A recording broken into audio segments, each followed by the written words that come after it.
Olá, amigos. Bom dia, boa tarde, boa noite, o horário que você estiver assistindo a esta aula gravada. Então, vamos iniciar aqui novamente uma aula sobre economia solidária e compartilhada. Hoje, economia compartilhada. Estamos abordando aqui um texto da Fernanda Carla Rodrigues Celestino, de Economia e Direito e o Futuro do Direito, a economia compartilhada e sua regulação. Então, do Tribunal de Contas do Estado do Ceará, uma revista de controle externo, né?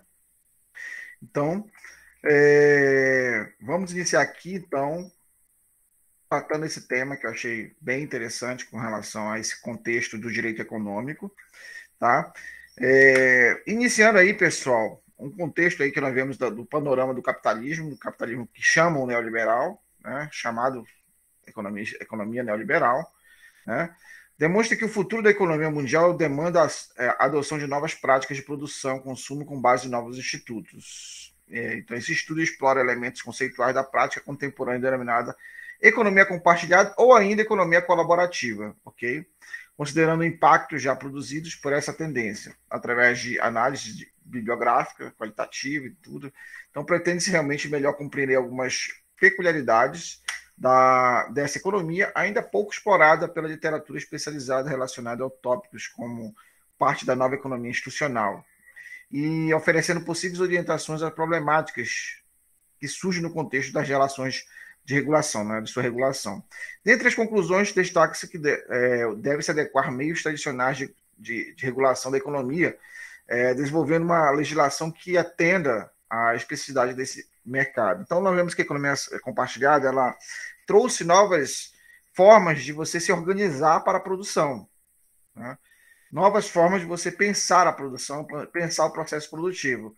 Eis o motivo aí, então, de se levar em conta aí essas formas de trabalho que está fora do contexto da economia tradicional, bem fora, né? Então, porque você esbarra em questões de tributação, questões previdenciárias, questões aí consumeristas, de relações de consumo, e vira e mexe o Estado não tem como monitorar isso aí, o cidadão vira e mexe também não tem como fazer certas reclamar seus direitos, né? Se não tiver legislação, se não tiver de acordo com o sistema de mercado. Então, a legislação relacionada a esse sistema de mercado. A legislação, pelo menos, tradicional, oficial. Os avanços tecnológicos permitiram o homem estar cada vez mais conectado em rede, possibilitaram também a reflexão coletiva acerca das desigualdades, questões éticas e de sustentabilidade ambiental ligados à produção e ao consumo dentro do sistema capitalista. Então, nós vemos aí que a internet, eu falei para vocês da internet 2.0, 3.0 em aulas anteriores, e essa nova forma de você fazer a economia funcionar, baseada, então, nesse sistema no qual você colabora com as outras pessoas. Inclusive, existem casos, além do Uber, que nós já citamos para vocês, e também hospedagem, turismo, como a Airbnb, tem situações de aplicativos de carona. As pessoas fazem carona, né? Se liga ali no aplicativo. Ou seja, você acaba nem pagando softwares frees aí de carona, ou então pagos mesmo, que se chama pode chamar de carona, né? No qual você tem um custo baixíssimo para participar disso. A princípio, você pode dizer que é uma coisa barata e tal, mas o usuário pode, né, para manter aquele serviço. Então é difícil assim, né? Então realmente se torna uma organização de produção diferenciada. Como é que o direito vai intervir nisso? Que na verdade inclusive existem casos na União Europeia que na hora de legislar sobre esse assunto, as pessoas tem legislador lá em determinados países na União Europeia que fala assim que as relações de produção entre consumidores e não como profissionais, não tratando, então, as pessoas que trabalham com economia colaborativa como profissionais. Então, são tratados como relação de consumo entre consumidores, não entre um fornecedor de serviço, um produtor, com um consumidor. Então, fica até difícil para certas coisas relacionadas a trabalho e legislação trabalhista, quando é enxergado a pessoa que trabalha com economia compartilhada dessa maneira, até para fins previdenciários dessa pessoa que trabalha. Resolve trabalhar assim, se ela for querer realmente utilizar como um ofício. Né? Em alguns casos, é um quebra-galho. Em outros, é um ofício. Ou alguns realmente não é só um complemento de renda, mas é a renda total.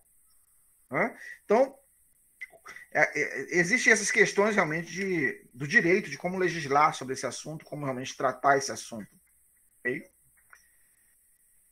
Outro assunto que eu queria falar desse tópico ainda é a hipótese alternativa de adaptação do sistema, que passou a ser apontado por alguns autores, seja por meio de mudança de paradigmas institucionais das empresas, seja por meio da tributação mais favorável à desconcentração de renda.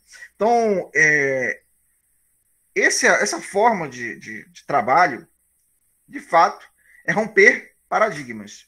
Então, inclusive, é visto como a economia compartilhada como uma atividade disruptiva, porque é uma disrupção com a organização da produção. Você está falando de realmente romper com a forma de trabalho no qual, muitas vezes, está simplesmente focada apenas no lucro. E as pessoas estão fazendo ali uma relação de consumo extremamente informal que vai de encontro ao sistema capitalista, no aspecto de que existem taxistas que precisam de sustentar suas famílias, empresas, hotéis, sistema de turismo, né, todo um contexto que diz respeito a uma cadeia produtiva do turismo, aí que pode ser afetada com esse mercado informal, né? Informal. E o que acontece também é que nós vemos aí que essa é uma maneira de você desconcentrar a renda. Desconcentrar a renda. Interessante, pessoal, que se vocês observarem muito bem as formas de trabalho, as organizações em conselhos regionais, conselhos OAB, Conselho de Economia, Administração, vira e mexe, você pode perceber isso como, na verdade, uma reserva de mercado.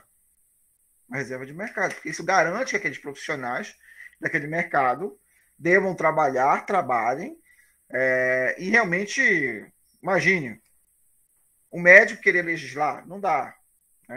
Um administrador querer fazer cirurgia, também não dá. Não tem nada a ver. Então, vira e mexe, você observa como uma reserva de mercado. Então, o que acontece? Nós estamos lidando aqui nesse trabalho, nesse texto, quando nós falamos de disruptivo, nesse aspecto que diz respeito a como você vai pesar ou separar a ideia de, ao mesmo tempo, não fazer uma reserva de mercado, no sentido de que o Estado ele atue com muita força aí, de regular e fiscalizar de maneira crie para as empresas tradicionais uma reserva de mercado. Esse texto ele trabalha isso. Você vai fazer uma reserva de mercado ou você vai deixar a economia fluir livremente para que o mercado se ajuste? E aí você tem realmente uma desconcentração de renda. Então, é uma maneira alternativa disruptiva do sistema, né, do capitalismo. A economia compartilhada se torna isso. No momento que você não tem aí não é um mercado formal, e existe uma relação como diz realmente alguns legisladores da União Europeia, umas instituições, relação de consumo entre consumidores, por não querer aceitar que há uma relação entre fornecedor de serviço, produtor do serviço, né, e o consumidor. Ok? Então, são formas de você pensar, então, aí a economia solidária, ou melhor dizendo, a economia compartilhada, dentro dessa perspectiva aí da desconcentração da renda e de ser realmente uma disrupção. Você está vendo que realmente é disruptivo em vários aspectos. Aí uma pergunta que fica para dentro do texto apresentado: será que o capitalismo inevitavelmente será vencido pela revolução tecnológica? A autora Fernanda, ela faz essa pergunta. Ao meu ver, realmente está bem longe disso, né, pessoal? Bem longe de ser realmente disruptivo ao ponto de romper com as bases do sistema capitalista de produção. Ao meu ver, está bem longe disso, né? Então, que diria sobre isso? É necessário repensar o sistema econômico, é necessário repensar realmente a produção, é necessário repensar o sistema de produção, tudo isso realmente é verdadeiro, mas a tecnologia, a internet 3.0, o avanço da chamada quarta revolução industrial, pelo Klaus Schwab, o economista lá de Davos, do World Economic Forum, do Fórum Econômico Mundial, ok? Então, não vai realmente romper, vai corroborar de uma certa maneira, baixando os custos de produção. Eu creio que, nesse sentido, vai apenas corroborar com o sistema, baixando os custos de produção, de fornecimento do bem ou do serviço, ok? Então, algumas perguntas do ponto de vista do direito, porque esse trabalho é bem focado no direito mesmo, né? A economia necessita de regulação pelo direito? Até que ponto? Será que se precisa, se sim, até que ponto? Será que você vai produzir uma reserva de mercado de maneira que você vai dar prioridade à economia tradicional em detrimento da economia compartilhada, da economia que está surgindo de maneira tão informal, que tem baixado tanto os custos de produção, mas o Estado não consegue ver as relações de consumo para poder chegar lá e vamos tributar, vamos regular, vamos fiscalizar, vamos normatizar, colocar mais algumas normas aqui. Aí eu considero que em alguns lugares, como por exemplo em São Paulo, o Uber, a empresa Uber, né, que é um aplicativo de economia compartilhada, ele já tem um nível de regulação a tal ponto que é permitido até um certo número de pessoas que participam do Uber. Por que eles fazem isso? Porque os legisladores do estado de São Paulo resolveram fazer isso, né? Porque o legislativo percebeu que se multiplicasse desse jeito, sem um número fixo, a quantidade de pessoas fazendo Uber, os taxistas iriam falir completamente, né? Não ia dar conta de... Porque sempre o mercado tradicional está com preço acima do mercado da economia colaborativa, né? Então, como é que seria para essas pessoas que têm famílias, que pagam impostos, que estão sendo regulados pelo Estado? Então, aí você fica naquela coisa. Então, quer dizer que o Estado vai estar regulando a ponto de fazer, então, uma reserva de mercado. Uma reserva de mercado. Só pode ser isso, né? Parece muito isso. Então, como lidar com isso? Ao mesmo tempo, você diz que a economia precisa ser livre, laissez-faire, laissez-passer, deixa fluir, deixa passar, mas ao mesmo tempo você não consegue pesar, ou vai ser 2 pesos, 2 medidas, então. Então você vai ser uma medida específica para o mercado tradicional e outra medida para o mercado informal que está surgindo aí, né?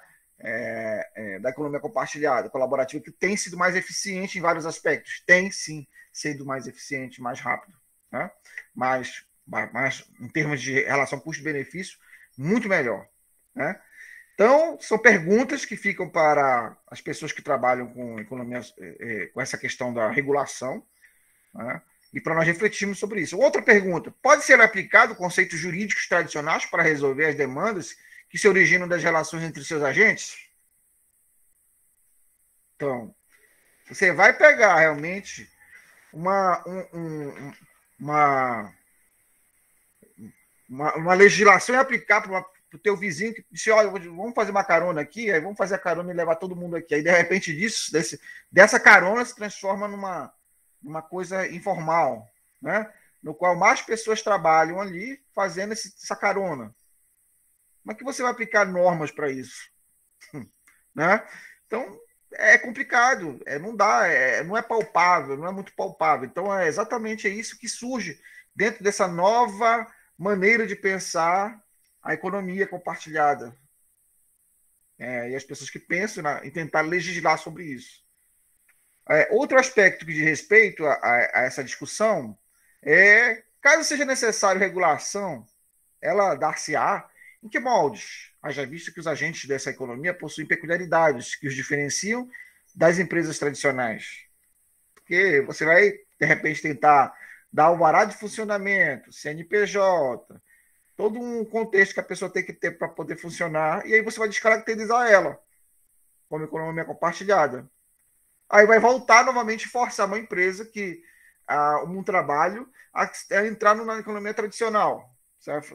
Aí o Estado vai querer, na verdade, no intento de querer legislar, regular, ele vai acabar realmente trabalhando forçando um trabalho a virar uma parte da economia tradicional, do mercado tradicional. Então, são perguntas que precisam realmente ser de reflexão.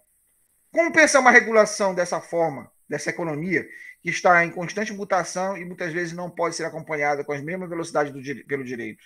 Essa economia, pessoal, compartilhada, ela é mutante, né? Ela é mutante, né? Ela não é um X-Men, mas está em constante mutação. Está aí realmente inovando com aplicativos, com internet, com colaboração, e isso aí foge dentro do contexto institucional formal que nós conhecemos da economia tradicional. Por isso que nós estamos falando de ser disruptivo. As pessoas, na simplicidade, produzem alimentos, vendem alimentos de maneira informal, e aí aquilo ali vai se transformando num negócio, e aí, né, enfim, vai prestando um serviço ali de turismo, de hospedagem, um empréstimo de algumas cadeiras que vira ali um negócio não diretamente, você faz outro trabalho de salão de beleza, mas empresta cadeiras, aluga cadeiras do seu salão, muitas cadeiras para um evento. Aí você vai vendo situações que vão surgindo, né? Escritórios que servem para várias empresas ali compartilharem aquele ambiente. Basta ligar ainda para poder, olha, vamos fazer uma reunião, aí vai usar o escritório. Porque está tudo remoto, né? Aí maximizou mais ainda o compartilhamento de escritórios, só para isso. Muitas empresas utilizando o mesmo escritório com CNPJs aí diferentes. Entende, pessoal? Então, são coisas que estão surgindo, são situações que estão surgindo dentro desse contexto da economia que precisam ser pensadas. Pensadas pelo direito, pensadas pela economia, de como lidar com tudo isso aí. Só uma coisa que realmente eu queria pontuar para vocês, antes de avançar aqui, é a análise da perspectiva do sistema capitalista. Né? Uma coisa realmente interessante é que, no que concerne a extrema concentração da propriedade e controle das empresas, pode observar que, em 2011, 43 mil grupos empresariais mais importantes do mundo, apenas 737 controlavam 80% do meio corporativo. Sendo que desses, um núcleo de 147 controlavam 40% da Albor, né? Então você vê aí a extrema concentração de renda, a extrema concentração do controle privado da economia. Quanto à extrema concentração de riqueza, Oxfam, organização internacional que atua no combate à pobreza, recentemente publicou o informativo da economia para 1%, economia para 1%, baseado no relatório Credit Suisse, o qual afirma que a distância entre ricos e pobres está chegando a novos extremos, sendo que 1% mais rico da população mundial acumula mais riquezas atualmente do que todo o resto do mundo junto. Então, isso é um problema sério, problema de acumulação de riquezas, e, como nós falamos, a economia compartilhada ela desconcentra essa acumulação de riqueza. É uma forma de economia que tem servido para você desconcentrar a riqueza. Você utilizar de maneira compartilhada, isso faz com que o sistema tenha vários benefícios ambientais, o uso, né, coisas que estão ociosas, objetos que estão ociosos, ambientes ociosos, um veículo ocioso, objetos que não são utilizados, podem ter agora uma utilidade. Objetos que talvez já tenham até chegado no seu estágio de depreciação final do produto. Já foram depreciados até o seu limite. Aí o que você vai fazer com um objeto desse que já foi depreciado? ele tem ali, pode ser útil, um ativo útil na economia solidária. Então, são coisas que são pensadas na economia solidária, ou melhor dizendo, na economia compartilhada, que tem também esse viés, né, de a questão da lucratividade ser distribuída. Assim como na economia solidária, na economia da cooperação, nas cooperativas, há uma distribuição de renda, produz emprego e renda, na economia compartilhada tem muito disso também. Tem essa distribuição. Então, você observa que se comunicam quando você pensa nesse tipo de trabalho, né? Então, eu queria ainda enfatizar, certo? Esse aspecto ainda da economia solidária, da economia compartilhada, né, abordando o seguinte. Conforme o relatório lançado no início de 2017 pela OIT, Organização Internacional do Trabalho, a taxa mundial de desemprego deverá subir 5,7% em 2016 e para 5,8% em 2017, o que representará um aumento de 34 milhões no número de pessoas desempregadas. Ao todo, serão mais de 201 milhões de pessoas sem emprego no planeta neste ano. Agora, em 2020, nós vemos que aumentou muito o número de desempregados, 21 muito mais ainda. Vocês observam que existe todo um contexto dos países no mundo tentarem contornar o desemprego com auxílios, com questões relacionadas a algum tipo de ajuda do Estado, intervindo na economia, não intervindo nas relações de trabalho, mas o desemprego continua crescendo.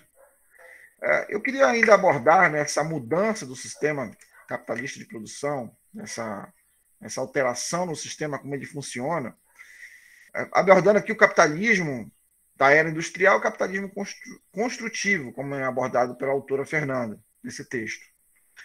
Ela fala o seguinte, uma pergunta importante, como a produção e o consumo e o comércio acontecem? Na economia da era industrial, você tem uma cadeia de valor. Nesse capitalismo construtivo, ciclo de valor, a meta é não desperdiçar nada, repor tudo. Os ciclos utilizam os recursos de maneira intensiva sem esgotá-los. Então, esse é o espírito da economia compartilhada. Porque o que acontece, pessoal? No sistema convencional capitalista, você tem objetos, celulares, produtos com uma obsolescência programada. Ou seja, o produto ele já é produzido para ele ter um tempo de obsolescência para ser comprado novamente, para o sistema continuar a produzir mais celulares, mais televisores, mais eletrodomésticos. Existe algo chamado obsolescência programada. Okay? Então, nesse sentido, esse chamado pela autora de capitalismo construtivo, ele é uma maneira de repensar o capitalismo, né? Capitalismo mais voltado, então, aí para ser mais energia limpa, etc. e tal, né? Que produtos e serviços são produzidos, consumidos e comercializados? Então, quais são as proposições de valor? Converse sobre o valor, defesa da tomada de decisões democrática, é o que pensa esse novo capitalismo, segundo a autora Fernanda. Então, em vez de pensar realmente o capitalismo como algo que é produzido, comercializado simplesmente para a lucratividade e maior lucratividade do sistema, nessa relação de consumo, simplesmente de consumir, se pensa aí realmente em um consumo democrático, democratizar as relações de consumo. Outra pergunta, por que a produção, o consumo e a comercialização acontecem? Elas acontecem porque existem estratégias na capitalismo da era industrial.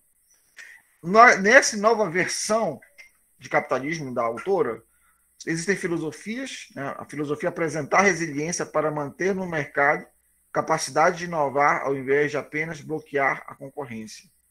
Então, a economia compartilhada tem muito disso, de você reutilizar coisas de maneira diferente, certo? Repensar, inovar na maneira de você fazer as coisas. Isso economiza recursos. Em vez de você só desperdiçar de recursos e desperdiçar o planeta com muita produção para enriquecer, sem realmente cuidar do planeta, cuidar do meio ambiente. Onde e quando a produção e o consumo acontecem?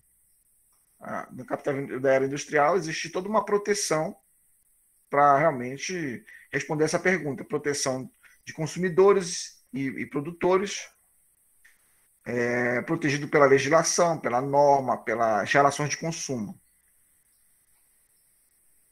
Esse capitalismo construtivo repensa uma complementação, uma criação de novos segmentos, categorias e mercados. Então, é repensado o mercado aí que surge fora do contexto tradicional da regulação e da normatização, totalmente novos segmentos, com muita mutação desses segmentos, muitas diferenciações de como ele acontece. O que é produzido, consumido e comercializado? Nesse capitalismo da era industrial, bens. Nesse capitalismo construtivo, você reutiliza os bens, também são bens, mas bens que não são necessariamente novos bens, mas bens antigos, entre aspas, melhores, serviços e produtos que beneficiam a sociedade, e quanto mais usados, melhores ficam. Então, o lance desse sistema, por isso ele é disruptivo, é você usar o mesmo bem. E quanto mais você usa o mesmo bem, mais você tem, então, a economia compartilhada. Né? Então, a economia compartilhada é resultado dessa grande utilização do mesmo bem. Né? Então, esse que é o grande insight da economia compartilhada. Agora, alguns pontos relacionados ao surgimento da economia compartilhada, eu queria fazer uma breve análise à luz da nova economia institucional. Tá? Então, lógico, todo baseado na análise do direito, do pensamento do direito e tal, né? De como realmente acontece esse surgimento dessa nova economia, essa economia compartilhada. Eu queria falar o seguinte, abordar o seguinte: vocês observem que muitas coisas estão sendo compartilhadas. Você pensa aí em mudanças nos padrões de consumo. Os padrões de consumo atuais, eles estão, né, estão mudando. Né? Estão mudando. Então, são marcados pelo desequilíbrio, pela desigualdade e descartabilidade. Há uma manipulação da oferta desempreada entre que as pessoas realmente ficam preocupadas com o que está acontecendo com o meio ambiente e a questão social. A sociedade contemporânea ela tem cultivado e tem como resposta o surgimento de novos modelos de negócio. Então, a economia compartilhada é um novo modelo de negócio que surgiu. Tá? Estão sendo disseminados, então, novos negócios diante da crise, do desemprego, do avanço da tecnologia. Nós temos visto isso aí. Então, em 2008, você vê aí que começou a haver alguma coisa diferente. Tem um professor lá em Harvard que ele se refere ao consumo colaborativo, a economia compartilhada, como realizado nas atividades de compartilhamento, troca, aluguel, sem que haja necessidade de aquisição dele. Então, você não precisa adquirir. Você não precisa adquirir alguma coisa. É você usar sem adquirir. É você usufruir sem possuir. Né? Então, o lance é isso aí. Isso é disruptivo, pessoal. Isso é disruptivo. Realmente disruptivo com a ideia que nós temos de capitalismo hoje. Extremamente disruptivo. Então, se reconhece, então, que essas plataformas digitais, elas produzem, elas constituem novos segmentos do significado da economia para os próximos anos. Existem impactos negativos de crescimento econômico e de bem-estar que aumenta com o uso da economia compartilhada. Você reutilizar bens, reutilizar coisas, reutilizar produtos. Esse é um novo tipo de empreendedorismo. Então, você vê que o surgimento de novas plataformas que têm explorado muito isso, as pessoas que têm facilitado bens, o uso dos bens, de novos desses serviços. Né? Então, essas relações de consumo, elas têm sido realmente mediadas por várias plataformas. Isso tem sido muito interessante, muito rico até para esse tipo de economia. Além disso, tem sido realmente considerado que, por exemplo, acredita-se que as startups que estão surgindo em torno de economia compartilhada, elas compreendem essas plataformas online que reúnem muitos indivíduos. São ativos que são subutilizados, as pessoas têm uma subutilização desses ativos e podem, então, finalmente alugar esses ativos para pessoas nessas redes, né? Então, já citamos várias redes aí, como... Olha, a própria Netflix, eu já falei para vocês da Netflix, ela, na verdade, é uma rede de compartilhamento de coisas. Vocês observem aí que, por exemplo, a, a Wikipedia, ela é uma rede de compartilhamento gratuito de informações, né? Então é uma maneira de você compartilhar coisas, compartilhar um pouco gratuitamente, você disponibiliza informação. Tem muita informação gratuita na internet. O fato de eu usar um canal no YouTube, eu disponibilizo um monte de informações gratuitas. Tem um estudo que foi elaborado em 2016 pela Escola de Negócios lá do Business School. Tem uma parceria lá com o BID, né, o Banco Interamericano de Desenvolvimento, e o Ministério da Economia aqui no Brasil. E, na verdade, foi da Espanha, né? E realmente apontou que o Brasil é líder na América Latina, nesse estudo. O Brasil é líder na América Latina em termos de iniciativa de economia compartilhada. No relatório deles lá, 32% foram fundadas dessas empresas, foram no Brasil. E, inclusive, pessoal, à frente de determinados países, como Argentina, México, né, com 13% mais ou menos, né, em outros países, né? E o que nós vemos? Nós vemos realmente um grande crescimento desse tipo de plataforma, né, de utilização de plataformas para poder realmente compartilhar coisas. Tem além do Uber, como empresa de economia compartilhada de condutores, aplicativo, dizendo, né, de condutores de veículos viajantes, tem a BlaBlaCar, né, que trabalha com isso também. Tem outros serviços de streaming que também funcionam, como fosse a Netflix, muito parecido, com valor de acesso realmente também em conta. E nós vemos aí, então, uma grande variedade de possibilidades. Essa prática de consumo colaborativo dentro da economia compartilhada, ela encontra relação com vários tópicos que fazem parte dessa nova economia institucional, chamada assim, nova economia institucional, o pessoal chama assim. Então, existindo então, uma diferença de contratos, das relações sociais. Agora, eu queria apontar algumas coisas para vocês, né? Por exemplo, no que tange a essa nova economia, e essa maneira de você consumir, de usar realmente a economia compartilhada, eu queria realmente apontar esse aspecto dessa nova regulação da economia compartilhada. Como você regular uma discussão nesse sentido que nós estamos tendo aqui, diante dessa sociedade em rede, dessa sociedade conectada, como é que o direito ele vai poder realmente repensar, né, essa maneira de regular coisas assim que são tão fora do contexto realmente da economia tradicional. Porque, por exemplo, não há dúvida de que a economia compartilhada tem um potencial de gerar novas formas de produção. E ela se organiza de maneira diferente, a concorrência, bem como alterar ou aprimorar modelos já existentes. Então, esse novo modelo irá demandar adaptação também no âmbito do direito. Então, uma vez que institutos jurídicos tradicionais muitas vezes não se adequam a esses novos tipos de transação. Vou falar um pouco disso sobre o Ronald Coase e a teoria de transação para vocês entenderem um pouco disso que eu estou falando. Custo de transação, daqui a pouco. Ressalte que, por exemplo, a dificuldade diante de relações em identificar os sujeitos tidos como consumidor e fornecedor. Quem é o consumidor e fornecedor nessas relações de consumo? Se você pega o CDC, o Código de Direito do Consumidor, dentro das relações tradicionais de consumo, você consegue caracterizar com clareza, até por causa dos sistemas, né, que você tem como realmente monitorar pessoas que estão inscritas como pessoas que trabalham na economia formal, né? Então, para você pensa, se o motorista que foi contratado via Uber é empregado na plataforma ou é um mero usuário do aplicativo, o cara que trabalha, ele é usuário ou ele é empregado? Ele é um usuário ou ele é empregado do Uber?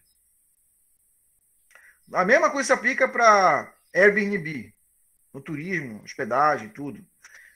Então, são essas questões da relação de consumo e pode ser objeto de litígio numa regulamentação e discussão sobre regulamentação. Não há clareza sobre isso. Na abordagem tradicional, tudo é muito claro nas relações de consumo. Mas nesse tipo de trabalho fica bem complicado você pensar sobre isso aí tudo, né? Então, como o direito vai se adaptar a essas mudanças? Como realmente vai repensar isso aí? Quem é que vai sair prejudicado nessas relações de consumo? Quem vai sair realmente com vantagem disso tudo? Ora, você faz realmente porque as pessoas têm necessidades, né? Não há dúvida de que também houve uma tendência de um aumento da demanda, nos casos em que os julgadores, né, as pessoas que julgam, elas tentam realmente pensar parâmetros, né, diante da ausência da legislação que torne assim clara a obrigação dos intermediários em tudo isso, né, então envolvendo essas plataformas. Então realmente são coisas que se pensam no âmbito do direito civil, do trabalho, do consumidor, tributário, direito econômico. Então são coisas realmente que porque mudou realmente a maneira de você pensar isso tudo. Transações econômicas desenvolvidas dentro da economia compartilhada, relativas à prestação de serviços, devem ser reguladas? Então, se você for dizer assim, a resposta é positiva. Em que medida deve dar essa regulação? Até que quando você deve regular isso? Por exemplo, outra pergunta. Nos padrões de serviços tradicionais, ou mereciam, né, novas formas de regulação? Deve ser regulado nos padrões de serviço tradicional ou deve ter uma nova forma de regulação isso aí? Né? Então, são coisas que você começa a pensar e são temas, inclusive, para vários artigos, se você for pensar bem. Na dificuldade que você tem aí para poder pensar a economia compartilhada. Então, a possibilidade objetiva de intervenção do Estado brasileiro está contida no artigo, se você for, tem lá na Constituição, é o artigo 174, né, que ele fala sobre agente normativo, regulador da economia. Ele deve exercer, na forma da lei, a função de fiscalização, né, incentivo, planejamento e tal, dentro do setor público, né, e do setor privado. Então, mas aí você pensa assim, poxa, o Estado deve vir e deve regular, mas até que ponto e como ele vai fazer isso? Diante de toda uma situação de falta de parâmetros para você fazer essa normatização do sistema. Então, são coisas que você vai precisar repensar. Existem aspectos regulatórios que devem ser considerados. O surgimento do mercado da economia compartilhada gerou uma série de dificuldades no tocante à regulação. E aí eu quero continuar aqui apontando o seguinte, ó. Por exemplo, você tem aqui fluxo circular de renda, mercado de bens e serviços. Você tem empresas e famílias que compram e vendem no mercado de bens e serviços. Você tem aí, então, as empresas ali querendo vender bens e serviços no mercado tradicional e compram serviços de fatores de produção. As famílias também querem demandar, têm necessidades, bens e serviços, e vão no mercado de fatores tradicionais para fazer isso. Então, você vê as empresas aí fornecendo, baseado no que elas conseguem de insumos no mercado tradicional, e as famílias vão lá e ofertam também seu serviço, seu trabalho. É isso que acontece no mercado tradicional. E aí elas recebem rendimentos, que tudo se tende, do ponto de vista formal, demanda por fatores de produção, rendimento disso. Né? As empresas têm salários, lucros muito bem definidos e que o Estado ele consegue ver o que está acontecendo, porque ela vai ter que declarar isso. Pelo menos em tese, né? Não estou falando de coisas que normalmente está fora da norma, né? Enfim, estou entendendo. A oferta de bens e serviços, então, ela ocorre pelas empresas no mercado de bens e serviços. E as famílias demandam esses bens e serviços no mercado da economia tradicional. Então, as empresas vão ter receita. Sua receita ela é resultado dessa transação. Ou seja, as leis da oferta e demanda, do livre mercado, do livre comércio, do sistema de preços que nós conseguimos mensurar, é muito visível isso. Né? Então, aí você pensa, poxa, aí tem as receitas de venda dos serviços que vão para as empresas, as famílias demandam bens e serviços, a oferta de bens e serviços e fatores de produção nessas empresas, dá para você pensar e identificar isso aí, você compreender melhor essa relação dessas empresas que estão envolvidas nessas relações de oferta e demanda. E aí você pensa aí alguns aspectos que estão relacionados a essa oferta e essa demanda. Você tem, então, resumindo, empresas que realmente fornecem bens e serviços para a economia, as famílias fornecendo força de trabalho, aí você tem o lucro dos aluguéis nesse mercado no qual as empresas têm, porque elas lucram com as famílias que realmente ofertam seu mercado, sua força de trabalho. Os salários realmente são a contrapartida das famílias que trabalham ali, né? Então, isso que acontece no mercado tradicional. Mas o Estado, ele quer, na verdade, o quê? Regular isso, né? E como ele vai regular isso, né?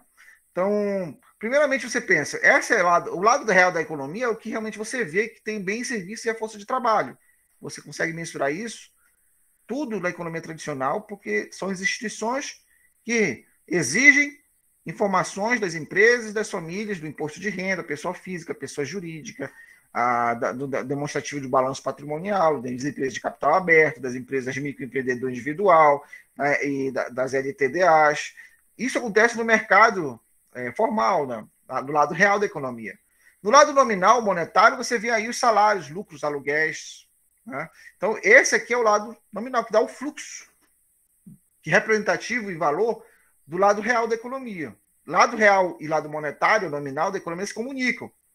E aí você vê o Estado, então, diante dessa formação de PIB, dessa geração de valor, ele intervém na economia, no que tange a oferta e demanda agregada, geral, em termos de macroeconomia. Ele intervém para corrigir falhas de mercado. Existem, então, momentos em que essas empresas formam cartéis, monopólios, oligopólios e acabam se beneficiando com lucros que se tornam injustos, iniquidades no setor público, privado, né? Iniquidade no setor privado. Não promove justiça social, é contra as normas.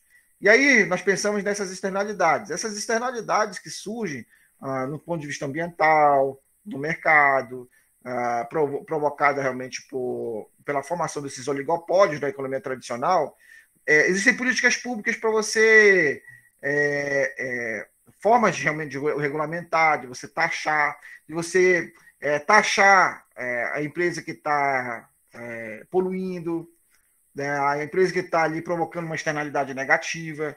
Você utiliza um preço proibitivo, você só pode, o preço não pode passar daqui, porque você vai ter lucros extraordinários, né? Então o Estado acaba intervindo, né? Ele acaba intervindo na economia, né?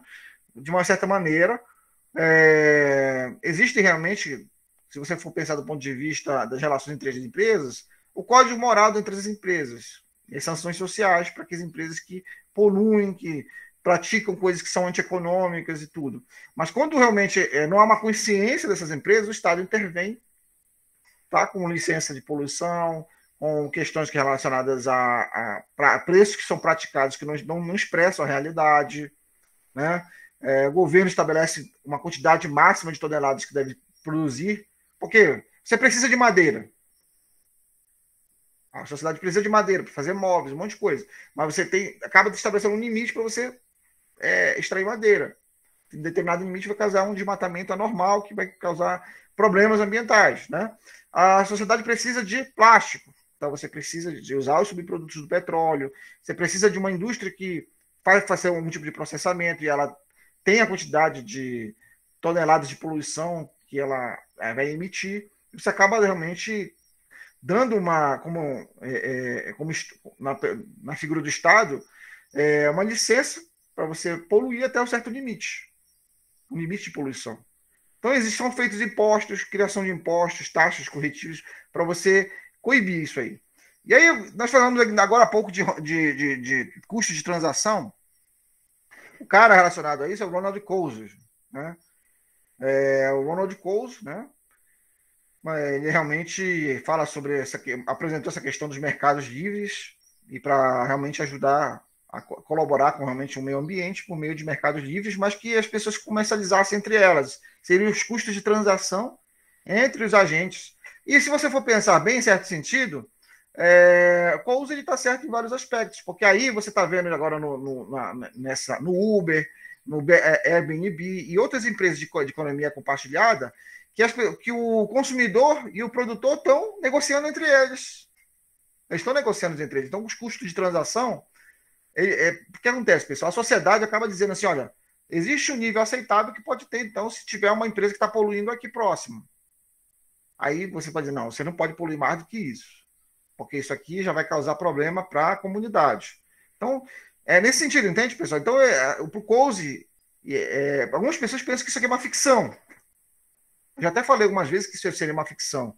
Mas nós estamos vendo na economia compartilhada que é o que está acontecendo. Né? O teorema de Coase, se o setor privado puder negociar livremente, sem custos, a alocação de recursos, pode resolver o problema das externalidades via sistema de mercado. Então, para o Coase, os mercados se ajustam, se regulam, se autorregulam, sem necessidade, então, de você ter aí que controlar o sistema. Né? Então, eu queria, então, finalizar, e finalizando, então, esse conteúdo, apresentando algumas considerações, certo, sobre esse assunto. O cenário atual da economia, vocês observam que percebe-se indícios de aumento da concentração de renda e desemprego. Principalmente nesse período que nós estamos vivendo de pandemia. Vocês estão vendo a situação aí realmente complicadíssima que está tendo de aumento do desemprego, mas ao mesmo tempo os países desenvolvidos continuam apresentando baixo crescimento. É interessante, pessoal, que o PIB mundial ele cresceu até um ponto, aí os países de primeiro mundo querem crescer mais, mas eles veem que não dá para crescer tanto. O que se fazia há uma época atrás? As guerras, os problemas relacionados à guerra, eles destruíam forças produtivas, instrumentos de produção, meios de produção, como pontes, edifícios, prédios, estruturas das cidades. E aí se era reconstruir tudo de novo. Aí nós estamos vendo um novo contexto em que forças produtivas estão sendo, por outros motivos de externalidades relacionados à pandemia, estão diminuindo. E aí todo um contexto novamente para um novo ciclo do sistema econômico depois de um contexto que nós estamos vivendo de pandemia. É interessante isso aí. Porque as guerras elas são entendidas por algum determinado autor como crises cíclicas do sistema capitalista em que ele precisa se renovar. Então ele não tem para onde crescer, às vezes, o PIB mundial tanto. Então acontecem guerras. Pode observar que todas as guerras elas têm um elemento econômico, um fator econômico, e o sistema pode se renovar novamente, reconstruindo. E a reconstrução, depois das cidades e tudo, ela fomenta a economia novamente. Então, as guerras elas estão relacionadas, tem esse aspecto da crise do sistema capitalista, que as nações não se entendem, querem crescer mais, querem aumentar mais sua produção, e você vê aí um contexto no qual as forças produtivas e relações de produção cooperam novamente para reconstruir. E aí nós vemos novamente aqui, então, um contexto que nós estamos vivendo novamente aqui, as forças produtivas, relações de produção, por meio desse novo contexto pandêmico, de baixo crescimento das economias desenvolvidas, tem uma outra oportunidade de crescer diante realmente de uma renovação do sistema. Aí nós vemos a economia compartilhada, o reuso, como uma nova versão do capitalismo para poder realmente, em vez de você apenas produzir coisas que não serão nem utilizadas nunca mais, você agora usa essas coisas que já foram produzidas. Né? Para alguns, esses são indícios de declínio do capitalismo. Para outros, significa que suas bases devem ser revistas. Nesse extremo, concebe-se que o modelo de produção adotado pelas empresas vem se adaptando em razão da impossibilidade de continuar com as mesmas instituições do capitalismo na era industrial. As externalidades negativas não podem mais ser sustentadas pela sociedade e pelo meio ambiente, ou seja, a geração de lucros não pode se dar de modo tradicional. Continua o lucro da maneira tradicional, mas na visão do autor não pode continuar acontecendo dentro dessa perspectiva tradicional. Né? Some-se a isso a nova tecnologia que concentra a sociedade em redes, encurtando as distâncias, alterando não só a forma de fazer negócio, mas também a encarar a propriedade dos bens. Ou seja, você, em vez de ter bens, você usa apenas os bens. Você, valor de uso ou valor de troca? Você vai realmente simplesmente usar, em vez de se manter ali com aqueles bens, ali, possuindo aquele bem. Deixando claro a noção de que usufruí-los não é necessário, não é necessário adquiri-los. Né? Então você precisa apenas usufruí-los sem adquiri-los. né? Então, esse que é a grande sacada do bem, da economia compartilhada, né? Tudo isso exige do direito também uma alteração de seus moldes para lidar com as novas exigências do mercado, como o surgimento de uma economia compartilhada, entre aspas, né? Em que as práticas negociais não se dão de forma tradicional. E os institutos jurídicos devem ser flexibilizados para acompanhar o surgimento de novos institutos econômicos. Ué, você vai deixar tudo rígido? Vai ter um momento que parece que as leis não vão fazer muito, porque e acontece muitas vezes, não é que elas não valem muito. Elas em si mesmas têm o seu valor, mas elas não são cobradas, fiscalizadas para que. Não vai dar conta de fiscalizar tudo isso por causa da informalidade. Entende o que eu quero dizer, pessoal? As leis em si têm o seu valor, mas na prática, elas vão funcionar? Elas as pessoas vão ser fiscalizadas? Você vai dar conta de fiscalizar todo mundo que está no mercado informal, fazendo transações de maneira informal, custos de transações baixíssimos? Deve se adequar aos meios tradicionais de regulação da economia, por exemplo, desenvolver uma legislação que atenda às peculiaridades do mercado que já sempre em movimento. Deve ser uma regulação ágil, flexível, que reflita interesses envolvidos. Sem criar reserva de mercado para empresas tradicionais, sem facilitar sobremaneira a atuação desses novos atores.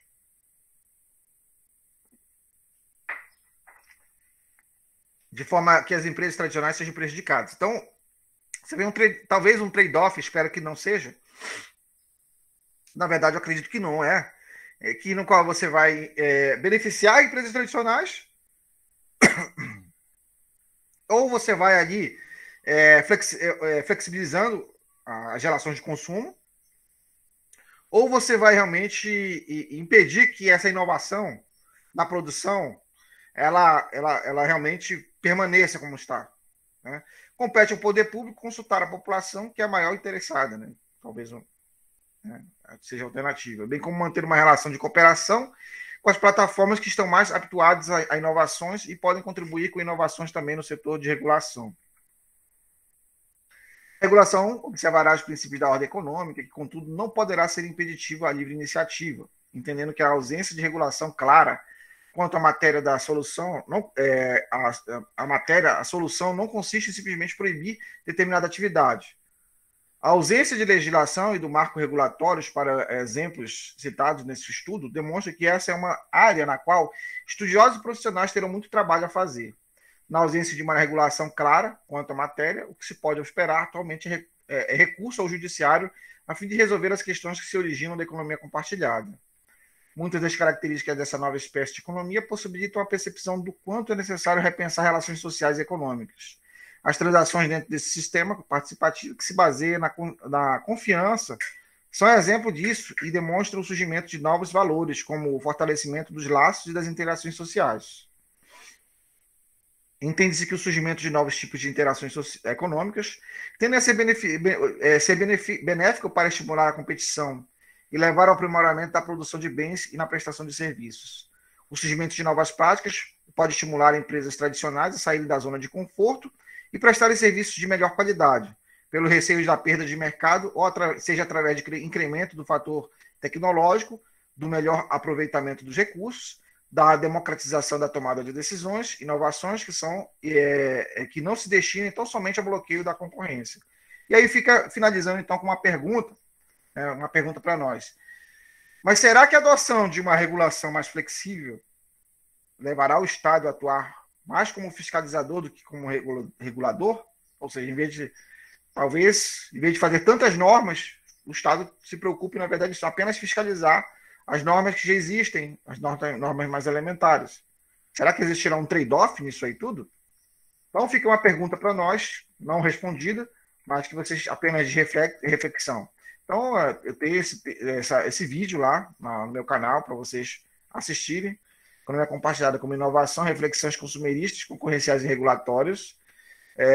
Vão lá no meu canal, tá? Compartilhe lá, deixe seu like lá, ajude lá o canal. Tem várias playlists de economia, finanças, administração pública, AFO, educação financeira. Tem muita coisa legal lá no meu canal para vocês. E é isso, pessoal. Obrigado aí. Valeu. Estamos juntos. Muito bem. Tchau, tchau.